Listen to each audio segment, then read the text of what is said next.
The following podcast is a deep, shallow dive production. Okay, let's go.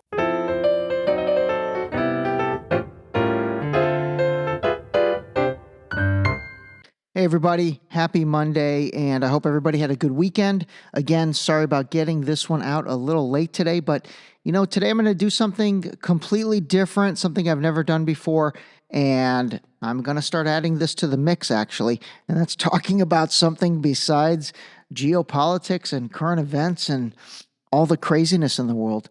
So today let's talk about health. As many of you might know, a decade ago, I created this product called BUICED Liquid Vitamins. It's a liquid version of the daily vitamin. Not going to talk about that too much today, but what I am going to say is, that really led me down a sort of a health awakening, so to speak, and it really got me interested in all aspects of health besides, maybe the traditional stuff that people might think are good health by saying, oh, I exercise a little bit. So let's talk some specifics today. And I'm going to talk about probably start off with, what I think honestly is the most important thing, and that is movement. And by movement, that's anything, and that's anything and everything. Step count for me is incredibly important. I've been wearing a Fitbit since 2016, and I got my mom a Fitbit then. We pretty much have a daily competition between me and her, and I'm not going to lie, 90% of the time she wins, averaging anywhere from 10 to 17, 18,000 steps a day. And she is turning 81 next week. So if she can do it, we can all do it. But for me personally, I wear a Fitbit. It's not even the most expensive one. It's actually, I just want it to accurately track the steps. And I know a lot of people sort of say, oh, I just use my iPhone or I just use my phone and it tracks it. But, I really don't think the phone tracks it well enough. I've done actual testing where I have my phone, I have my Fitbit, I mark the exact amount I go for a run or a walk, and I test it. And I can tell you the Fitbit is always most accurate because I've measured that exact route then either through Google Maps, or I've even gone so far as to kind of take my car on the exact route and measure it. And the Fitbit or the tracker device, I'm sure an Apple Watch, is equally accurate. They're just more accurate than your phone. So if you don't want to invest in, a tracker to wear on your wrist, obviously the phone is great. And maybe what I'll try to do is see if I can find data on really the difference between the accuracy of tracking. At least that way you'll have an accurate count. But I will tell you that 10,000 steps a day goal, I don't know where that came from, but it's a really good one. And my personal goal is 15,000 steps a day. And so, for example, this weekend, I took 24,000 on Friday, 22,000 on Saturday, 18,000 on Sunday, and that equated to almost 30 miles. So if you think about it, I moved almost 30 miles this weekend. And the most important thing about the movement is it gets that blood flowing up and down. I think the biggest problem really in America when it comes to health is the stagnation of blood within people's bodies that then cause inflammation.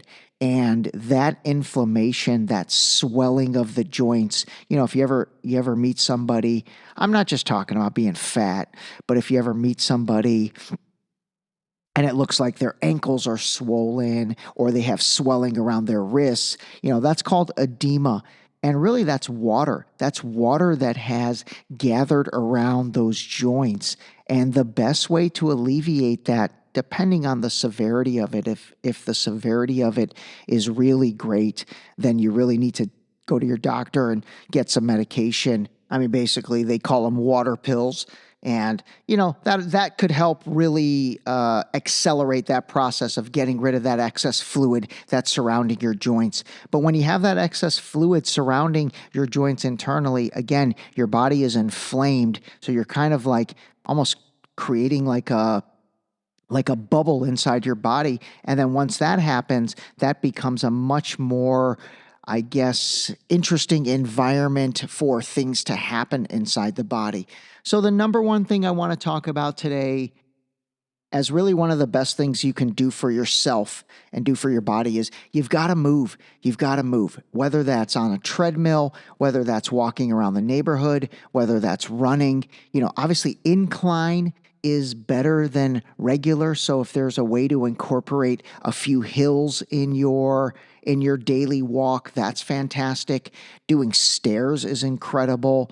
If you are on the treadmill, instead of just doing your entire time at zero elevation, take it up to 3, take it up to 5, take it up to 7.5, take it up to 10, see how you can do it. But when you add incline to any type of walking, that really supercharges that cardio. And again, I highly recommend it. I personally now break up my treadmill time with walking on incline, and then running on incline for short bursts, maybe 30 seconds, 60 seconds of a little more of a sprint on that treadmill at the incline. And I found that really, really makes a difference. So the first core thing I want to talk about, and again, I know some people, not everyone lives in a climate like California where you can really get out and walk every day. I know the holidays are coming up, and so it's a festive time, and it's a time where we are going to be eating. But if you really can, even after bigger meals, if it's possible to go for a 15-minute walk around your neighborhood, heck, around your house, whatever it takes, just know that the process of movement is moving blood flow up and down your body. And when the blood is flowing up and down your body, that's really when your body is cleansing itself. It's also healing itself, because again, it's blood that's being pumped full of oxygen, to your cellular level. And it really does do a healing process when you do that. And again, like I said, I mean, when you look at most people who, look incredibly unhealthy, I guarantee you they are moving so little on a daily basis. And, it really does all come to weight. We're going to talk about cholesterol and a couple things here in a minute, but the weight that our bodies carry, if it's more than we should have on our body, that really is the root of all evil when it comes to things that then can manifest and happen from there, from simply being overweight. So, obviously I'm not telling you anything you don't know when it comes to that. But again, I do want to stress movement, movement, movement. You've got to get up. You've got to get moving. When you're laying down, that blood is sort of stagnant. It's not flowing up and down. But when you're moving, walking, moving your arms, moving your legs, moving your fingers, moving everything, that blood is flowing up and down. And blood that's rich in oxygen is getting down to the cells, and it's doing a variety of things. So there we go on movement. The next thing I want to talk about is really just markers that I feel like are good to know. And these are things that I personally absolutely, know about myself and about my body. The first one, this one's a little controversial, and obviously it is your weight. And, personally for me, I do weigh myself every morning. I use that as a data point to keep myself honest. I know that is a controversial thing because there's a lot of people, and honestly, a lot of health experts that are much more knowledgeable than I am, who claim that's not a good idea and that's not a good process. Let me tell you why I do it. I do it personally, again, just to sort of set the stage for the day. And this is funny, as I've gotten older, it keeps me accountable from the night before. And what I mean by that is, gosh, definitely in my 20s, but in my 30s, maybe honestly, even a little bit of the early 40s, if I didn't eat dinner one night, I'd wake up and I'd be 2 pounds less, 3 pounds less. Now, again, I know that's not sustained fat loss, but I would weigh 2 or 3 pounds less, right? And so you think to yourself, okay, that makes sense. I didn't eat last night. I'm waking up. I'm a little bit lighter in weight. Nowadays, it's like if I don't eat dinner one night, I'll wake up and I'm like 2 pounds heavier. I'm like, how the heck did that happen? I didn't even eat anything last night. How do I weigh more? And I don't really know the total answer to that, but a lot of it is the water retention. It's much easier to retain water as you get older, and so obviously that weight, probably is attributable to that. But the reason I weigh myself every morning is, again, it does help me understand what took place the day before, both from my step count as well as from what I ate. I can I can honestly say every time I go out to a restaurant and let's say indulge a little bit, or even if I don't indulge, even if I just kind of eat a normal meal, there's so much preservatives and really so much salt and other products in most restaurant foods that they need in order to make it taste delicious to keep you coming back that I really do notice it the next day. And most days when I have had a work dinner or just a dinner outside the house, I will notice us, whether it's a pound, half a pound, whatever. I mean, I track that stuff, and it just helps me kind of understand what I did the day before and then how that plays out in my body. So when it comes to weighing yourself, personally, I am a big fan of that. Obviously, a lot of people also kind of track their weight based on how they feel in their clothes. And so if you feel like, your clothes are tight, that definitely is a sign. But for me, I really do believe in tracking that weight. I keep it inside my Fitbit app. I have a smart scale as well, and that way I can kind of track. And it's been interesting. I've been tracking my weight since 2016, and man, it's been a little bit of a roller coaster. I'm not going to lie, it's been a little bit of a roller coaster. I've gone from, I'm going to share my weight now, 144 to 164, 20 pounds, and back down to like 155. And I can say this morning I was 148. So I'm getting back close to my 144 weight, which is funny because I weighed 144 my sophomore year in college when I competed in my fraternity fight night boxing match at the weight of 144. And I won my first fight. It was 3 3-minute rounds. I fought a guy from the boxing club. I literally remember his name, but I'm not going to say it.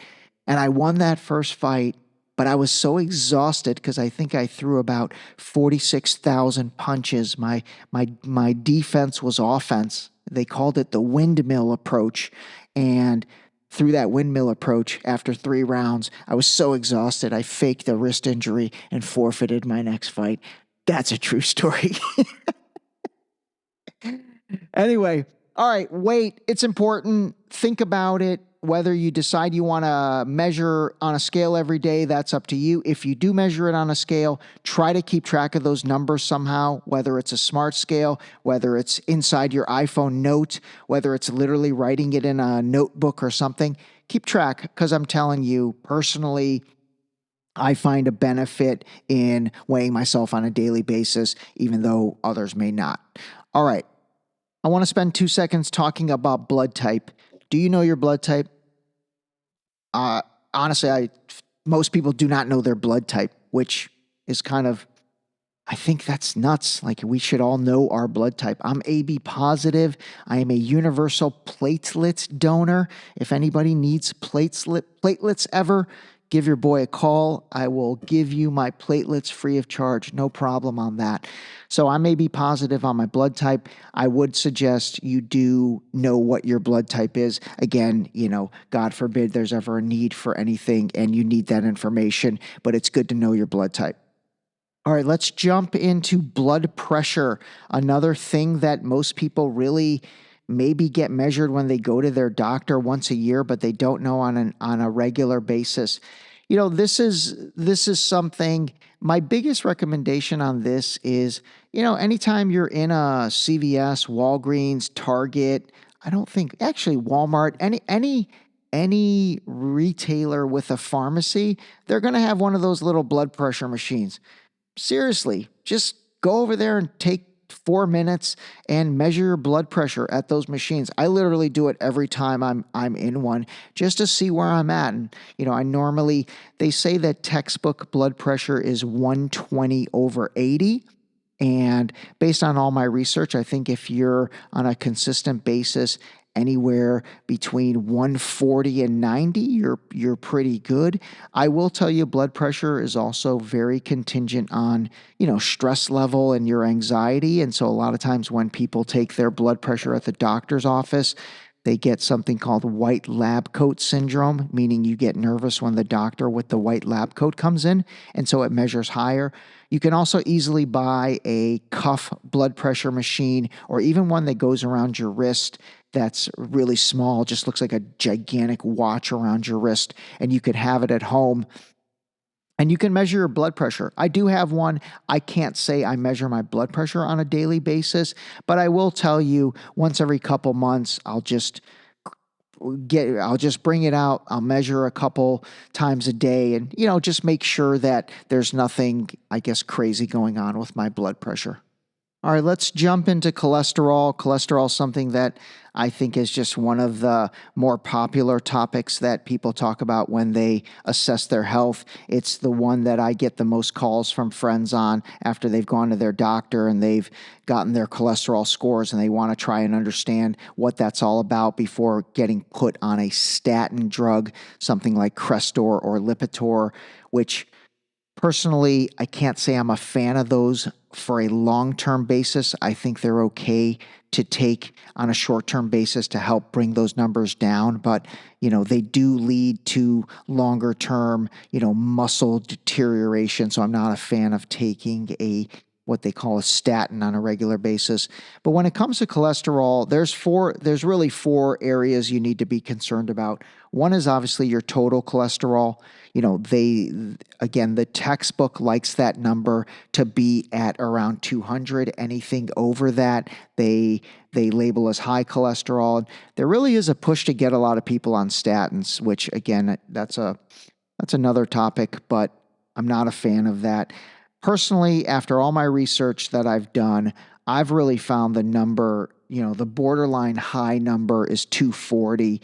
But based on all the things I've read, if you're between 200 and 240, especially 220, 225, I don't personally advocate, and this is not medical advice, just my own personal opinion, but anything below 240, I view that as being something that you can manage that yourself. And I'll tell you what, the absolute best way to bring down your cholesterol is to lose weight. Like if you're overweight and your cholesterol is a little high, I guarantee you, because I did this myself, I guarantee you if you cut weight, your cholesterol will naturally come down. I had cholesterol at 234 when I weighed about 155 pounds. And then when I got back down to my 144, 145, my cholesterol came down to 168. So think about that, 234 to 168 with a 8 or 9 pound weight loss. The next two numbers when it comes to cholesterol, they're called HDL, LDL. I'm sure you guys have heard those numbers before or those acronyms before. High density is the HDL, low density lipoprotein is the LDL. HDL they refer to as the good cholesterol, LDL they refer to as the bad cholesterol, and really all you need to know there is you want your good cholesterol number as high as possible, you want the bad cholesterol number as low as possible.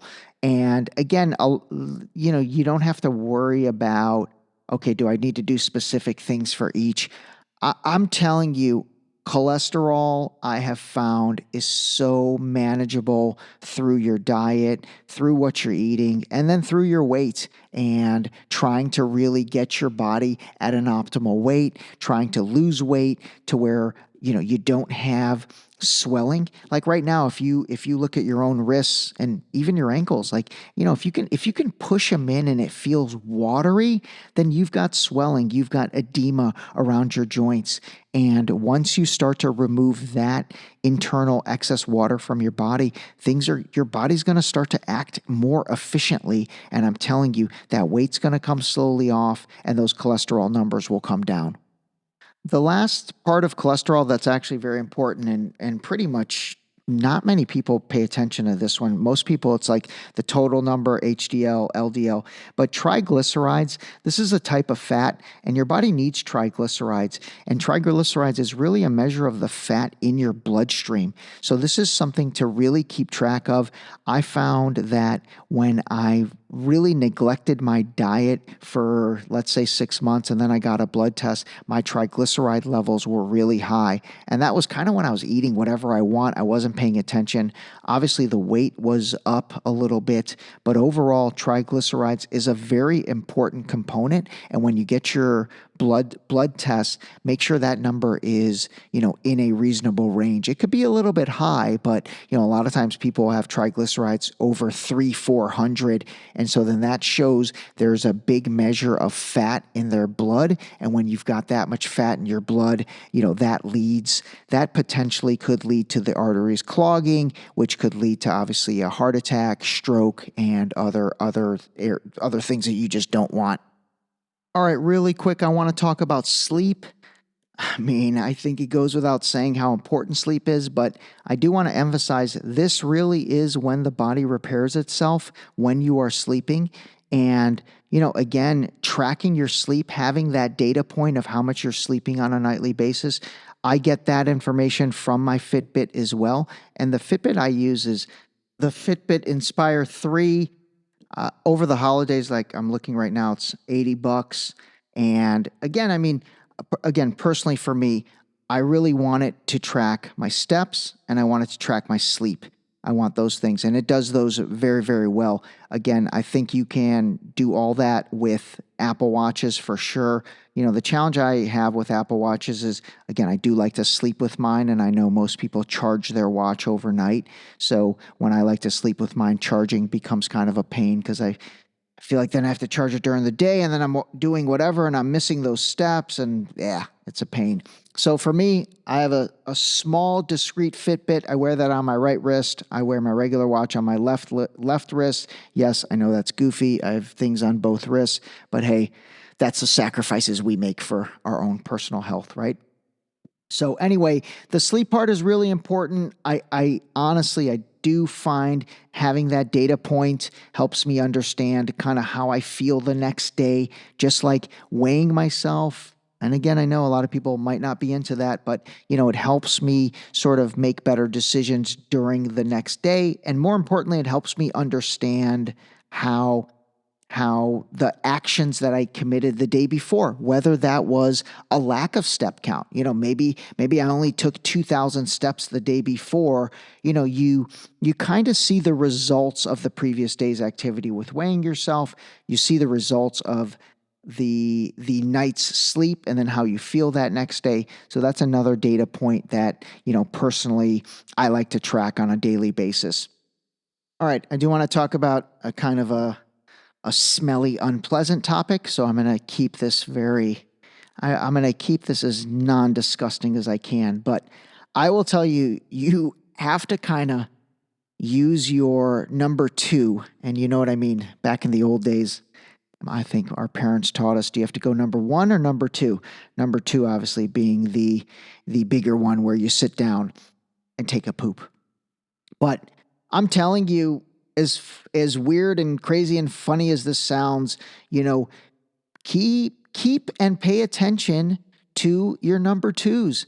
And if they are, first thing, incredibly bad smelling the next day, that's basically the result of the food you ate the previous day. So think about that. And as you go to restaurants and as you go out to eat at places where, again, I'm not saying the food is bad, but obviously you don't have complete control or overseeing the process of how they made it. But personally for me, 9 times out of 10, and it could be a super expensive, nice restaurant or not that expensive of a restaurant, I will notice a difference in my number two that next day. And I really will. And again, primarily from a smell standpoint, it's a lot worse. And when I cook at home and eat the way I want to eat, it's practically non-existent, actually. Actually, it is non-existent.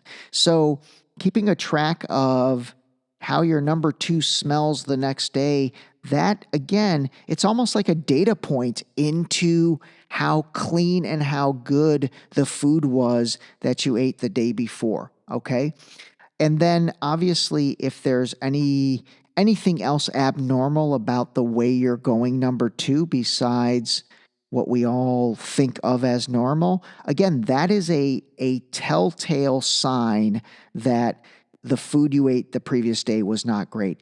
Because let me tell you something, people talk about detoxing your body and doing all these crazy things and all that. And there are certain things I do believe in, but our bodies naturally are a lean, mean detoxing machine. And that's what, going number one and going number two are all about. So now let's shift gears to number one. Obviously, your number one, you want that as clear as possible. And, a little bit of yellow obviously is fine. That's more of the uric acid that's in your body being depleted. But, if you are going number one PP time and it is a dark yellow, that also is a problem. That is something you want to pay attention to and maybe go see your doctor. It actually could be as simple as the fact that you're dehydrated. And so if your urine is darker yellow, like I'm talking like a dark yellow, almost like a mustard yellow color, that probably means you're dehydrated and you're not drinking enough water. So try upping your water game and see if that fixes it.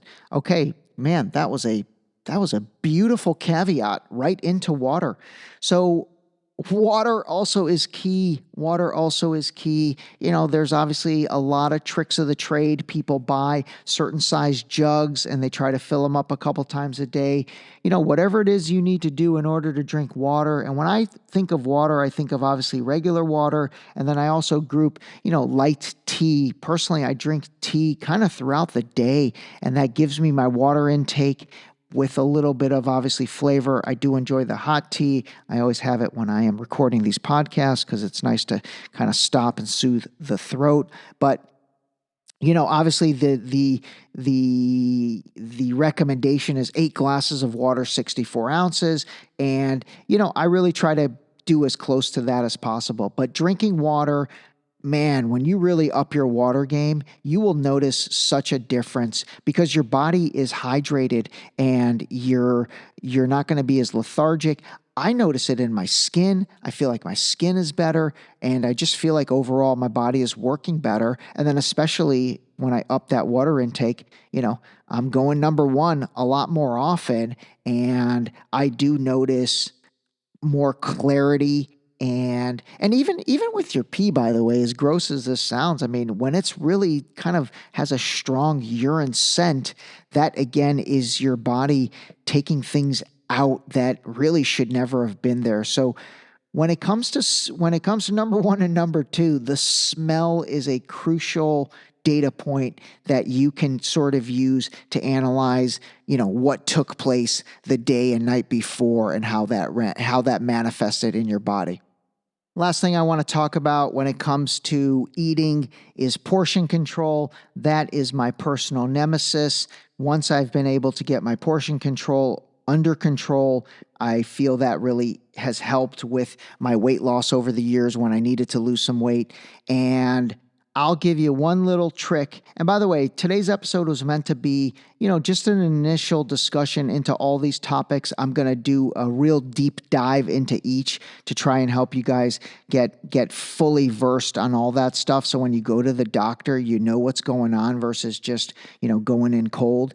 But one trick I use is I eat out of bowls. So instead of eating out of plates, I'll put my food in a bowl.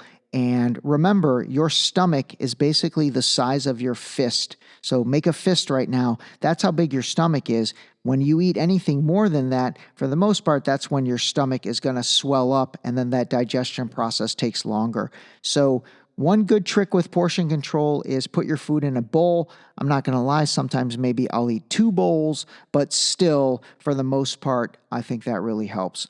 All right, coming up on 30 minutes. So this was our first official deep shallow dive into your health, which obviously is incredibly important. With the holidays coming up, I want everybody to enjoy themselves and have a great time.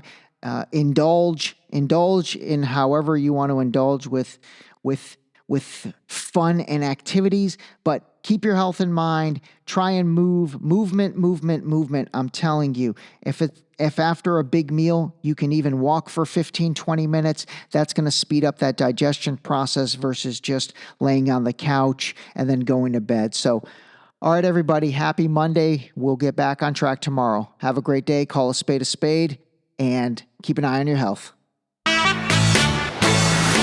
This episode was brought to you by BUICED Liquid Vitamins. Wake up, take your boost, start your day. Drink your vitamins, build your immune system with Boost. Available on Boost.com.